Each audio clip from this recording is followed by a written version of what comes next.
Welcome to part 2 of fiscal policy.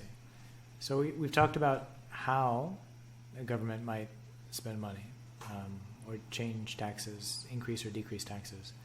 But if they went ahead and did those things, naturally there's drawbacks because there's trade-offs in everything that's done, both in economics and out of it.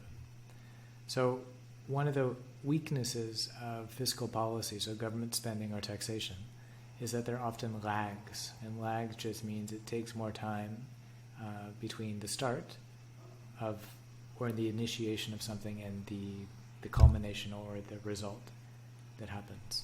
So we have what we call inside lag, and all this is trying to communicate is that it takes time to realize you have a problem, which kind of makes sense. I mean, sometimes you see something and immediately you realize this needs to be changed or we need to address this. And other times you don't have all the data with you immediately, or the problem isn't apparent immediately. And because of that, it takes some time to gather all the data points and then synthesize the information and then figure out you have a problem. So this is particularly true with economics because if you recall, the way we collect data about GDP often takes place after the economic activities already happened. So we talk to the families, we talk to the businesses, those data points are accumulated over time, but until we add all of them up, which takes time, in addition to having to talk to all the economic participants, which takes time, it's not until usually several months later that we have a clear picture of what happened several months before.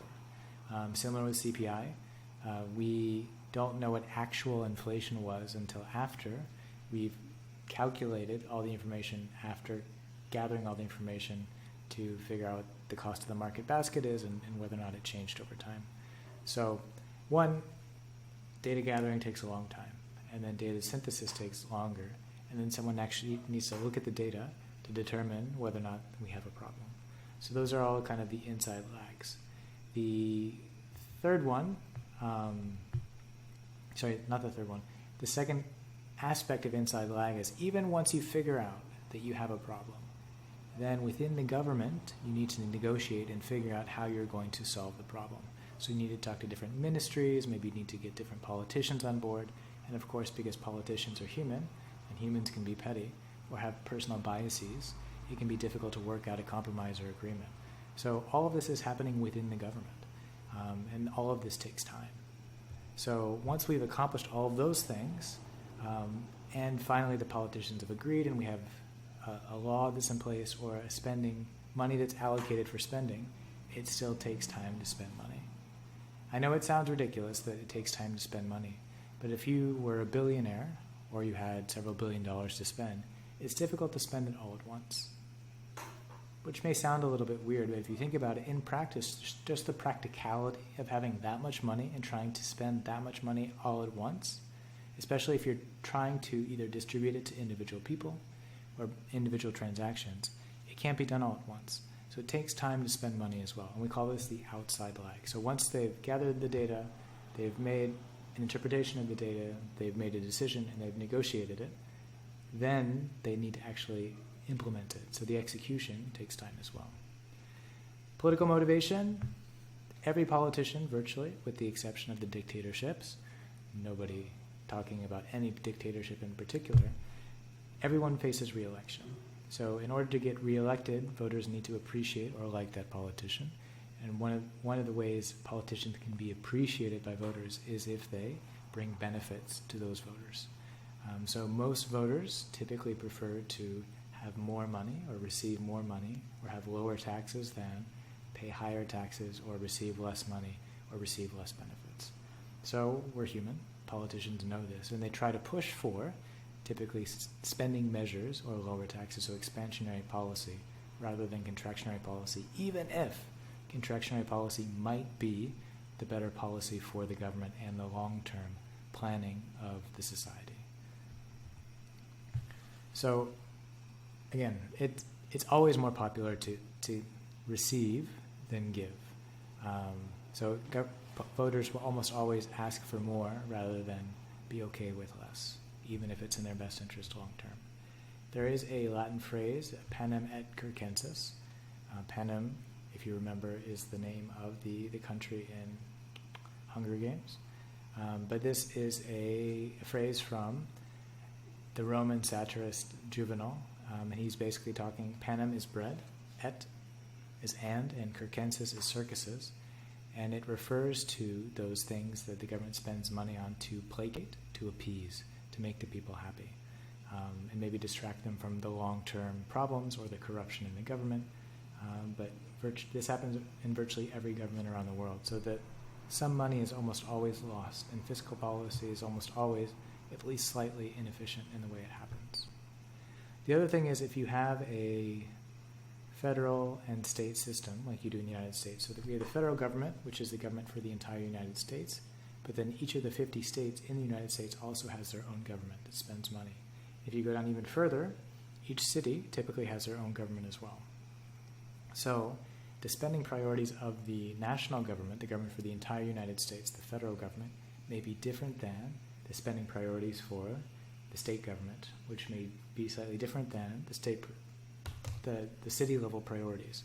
So sometimes these priorities come into a conflict with each other, and the actions of one may undermine the actions of the other. So again, this is kind of an inside lag problem, or inside problem within the various institutions at the various levels of government. And again, it really depends on the country and the type of political system they have, whether or not this is a significant factor for fiscal policy. The stories that I've talked about in the past, this is one of the important ones. And this is where we really start to put together all the different models that we use in AP macroeconomics. If you can follow along, I think you'll find it that you recognize all these models and you know how to use them separately, but putting them all together is something that may be a little bit more new and a little bit more challenging. So if we have more government spending and less taxes, we might have a budget deficit, which means the inflows into the government are less than the outflows emanating from the government and going somewhere else. So the government spending is greater than government taxation. So in this story, for example, if government spending were to increase and taxation were to decrease, perhaps they need to borrow in order to continue to spend money. So if they borrow, they increase the demand for loanable funds, or perhaps they encourage a decrease in the supply of loanable funds. Either way, the real interest rate goes up.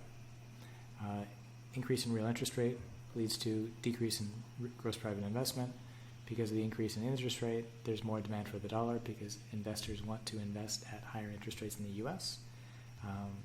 And there's probably a decrease in supply of dollars in the market because U.S. investors no longer wish to go somewhere else to invest as they can earn a high enough return in the United States.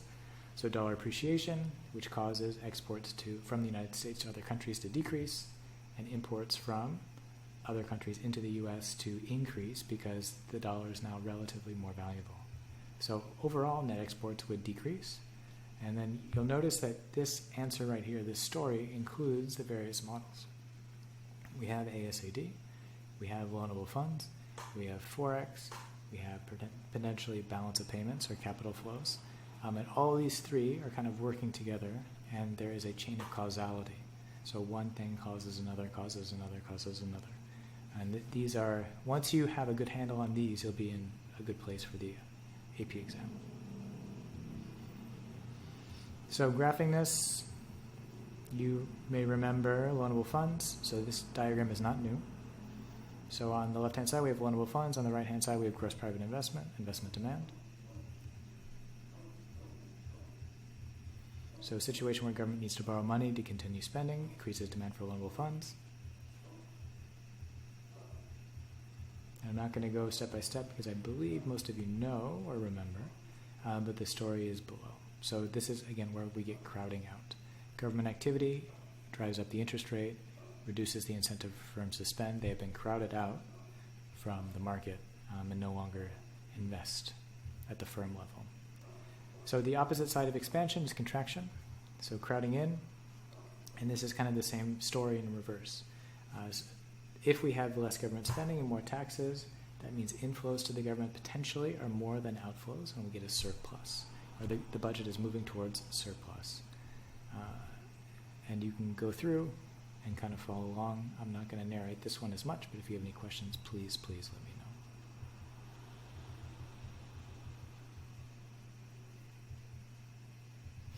And the diagrams as well look like this.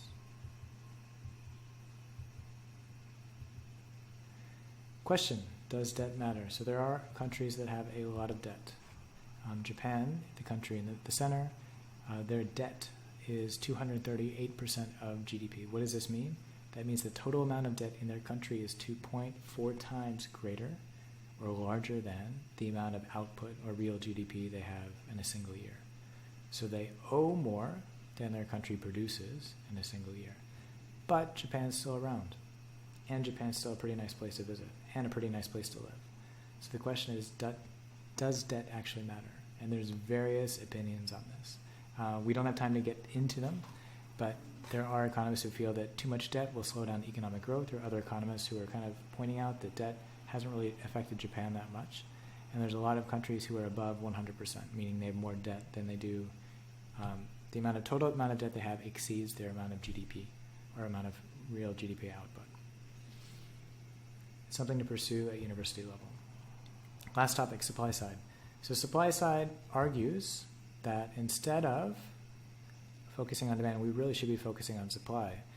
And the thought is, if SRAS shifts right, we get the best of all possible worlds. Price level goes down, so things are relatively cheaper, and output increases. So we get more output and lower prices. I mean, what's not to love?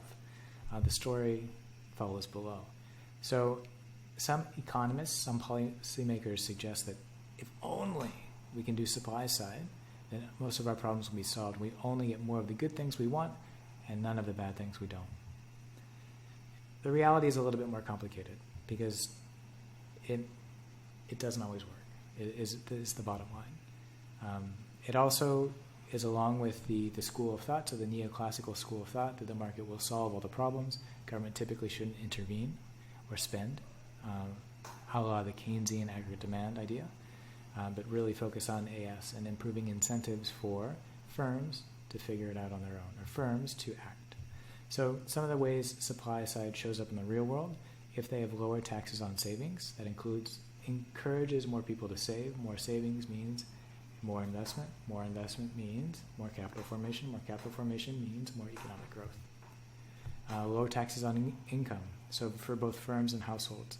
But really, in this case for firms, lower taxes means higher expected returns, which means probably more investment, which means more SRAS. And then they also have something called investment tax credits. This is basically a discount on your taxes if you invest in or buy something that the government wants to encourage you to invest in or buy. So for example, if they would like people to switch to green technology, maybe they give you an investment tax credit for purchasing solar panels. So maybe the solar panel still costs the same amount of money, but you get a compensating discount or reduction of your taxes. So that encourages people to buy solar panels because they're able to reduce their taxes. Again, supply side is all about affecting SRAS, more savings, more risk-taking, more investment in capital, more capital formation, more economic growth, all of these things. The question is, does it actually work? And the evidence is very mixed. So there is no easy or costless implementation of fiscal policy. Something to bear in mind and something to be humble about.